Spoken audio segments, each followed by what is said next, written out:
Why investing in a capital city could crush your financial dreams. Now, there's a misconception that you can only chase capital growth if you're 10 kilometers out from the from the CBD, capital cities of the CBD, and you're close to all the working hubs, you're close to schools and close to the train station, which of course is very important when it comes to investing. But you can only get capital growth in capital cities. And you can't achieve that in your regional towns or the outer fringe suburbs because it's not close to the CBD.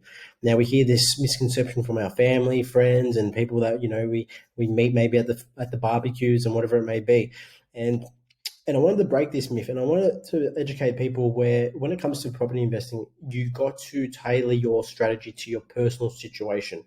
Now, people go out there and they think they can just go buy anywhere in their backyard if they live in a capital city, and it's just going to grow X amount, which it might probably will. And they're probably not wrong, and they're probably going to achieve some good capital growth. But where is it in this market cycle?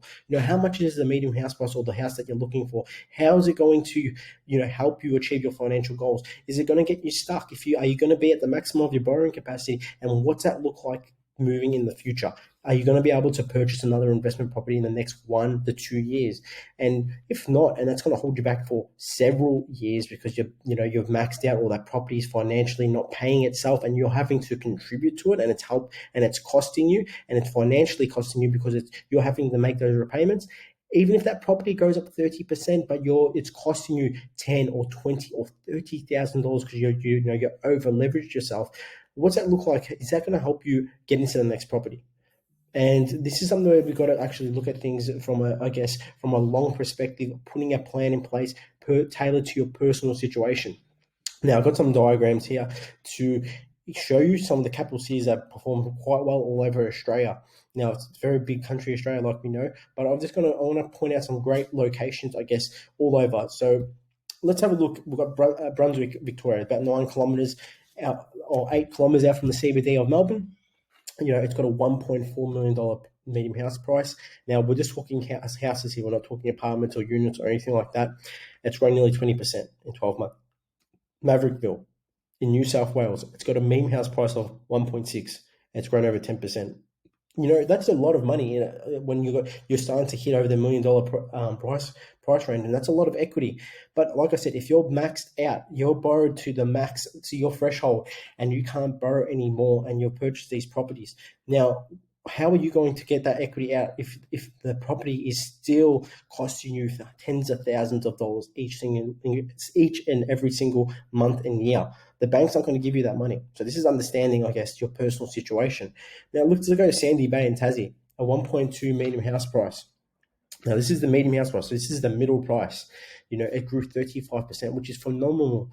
You go to City Beach, which is on the coastal town of Perth, very close to the CBD, 37%. That's a $2.2 million price bracket. Now, some of these prices, and they're very expensive, of course, for the average Australian. Okay, so this is what I'm targeting for people that are starting out an investing journey and understanding the fundamentals. The statistics don't lie. Only 0.4% of Australian investors own more than 3 investment properties. And the reason why, because 9 times out of 10, they're purchasing properties in their own backyard. And these backyards are the capital cities, and the property might be performing quite well capital growth-wise, but financially it might not be supporting you and helping you achieve your financial goals. And if the list goes on, we've got some of the other lower price brackets, like, your Fairfields and your Grangers over in Australia. It's growing 12%. Some of them are growing 16%, and you can get the gist. You look at Bondi, a $3.5 million price bracket. It's grown 17%. Now, if you're a sophisticated investor and you can afford those price brackets, and, you depending on your situation and your strategy, it's grown 17% in a year, on a $3.5 million property. That's a significant amount of hundreds and hundreds of thousands of dollars you can use to purchase more property depending on the situation. But what I want to prove to you is, some of the, the regional towns, some of the outer fringe suburbs of capital cities that are, are very, very affordable for the average Australian that's even earning $45,000 a year.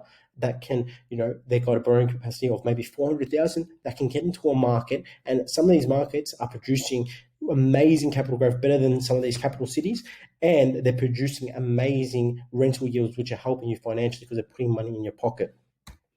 So let's have a look at some of these locations. Some of these locations we've actually invested for our clients in the past, and I just want to put a disclaimer out there. Some of these locations, you're probably too late. You're too late to the party. You should have been there probably 6 months or 12 months ago when we're purchasing there for our clients.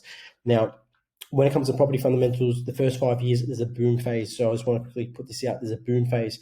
Those first 5 years is where you're going to get you a significant capital growth of double-digit growth. After that, it's going to be sustainable and it's going to keep going up, but it's not going to be like the first 5 years. Melbourne, Sydney, doesn't matter where it is, they all go for the same sort of style of growth styles of this boom phase. But let's get into it. Toowoomba, we've purchased there for our clients. $435,000 medium house price. It grew 35% in the last 12 months. So what could that do for someone financially when they're starting out and they're purchasing a property around the 400K mark? That's grown 35% in 12 months. They can release that equity to use it to buy more property. They don't have to use their own personal savings. Plus, these properties, 9 times out of 10, all of them are putting money in their pocket because the rental return is so great and significant. Vacancy rates are dropping, so those properties are putting money in their pocket. Orange, New South Wales, 530K medium house price, grew 21%. Like I said, Salisbury, which is about 20 kilometres out from the Adelaide CBD, at $352,000 medium house price, it grew 11%. Your Shepparton, I guess it's 2 hours, you could say, about 2 hours north of Melbourne, it grew 18%.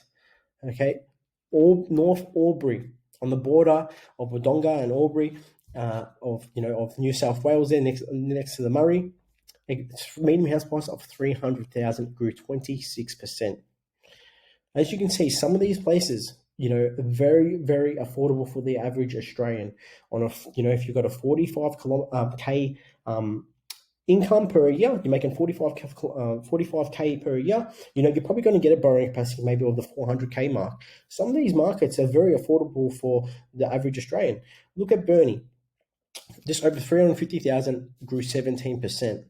And if we go to Gympie, which has been performing significantly and quite well for the last 2 years, it's 300 and under the 350K mark, it's grew 24%, nearly 25% in 12 months. So, we can get growth in all over Australia. Okay, you can get in your capital cities, you can get in your regional towns, and you can get probably in your rural towns. But these markets here that I've presented here, these are markets that have strong fundamentals, strong economic drivers, strong infrastructure projects, strong rental returns, low stocks, supply versus demand. These are markets that are amazing markets. They're not just your, some rural towns that have grown 40, 60%, which I could have put in here, but those markets there's not much driving those markets. They're having a big uplift in a short amount of time, but is it going to be sustainable? These markets here, we're invested for a lot of our clients here.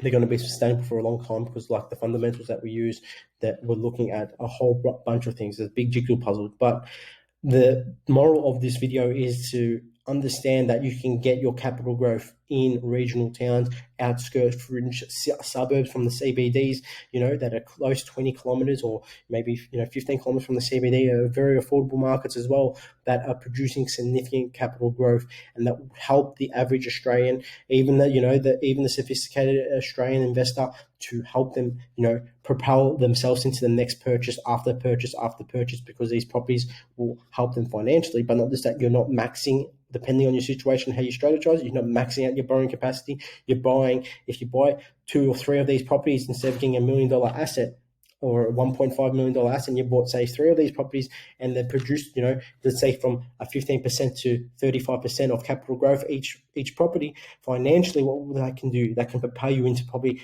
number 4, 5, or 6 property, because of depending on how you structured it and how you financially structured your loans as well. So everything comes in play. That's why I use, a professional to help you target these locations that are kind of like your unicorn locations where people think, if we go back, we can only get this growth from these capital cities. But like I've proven to you, you can get this capital growth, in your regional towns or our fringe suburbs that have produced significant capital growth and probably better than your capital cities. So hopefully you got something from this. If you'd like to know more, if you'd like to get in touch with us, please just reach out. More than happy to sit down, have a free consultation and understand your personal situation, tailor a plan to your specific needs or your personal life that is going to help you achieve your financial goals. Thank you for watching.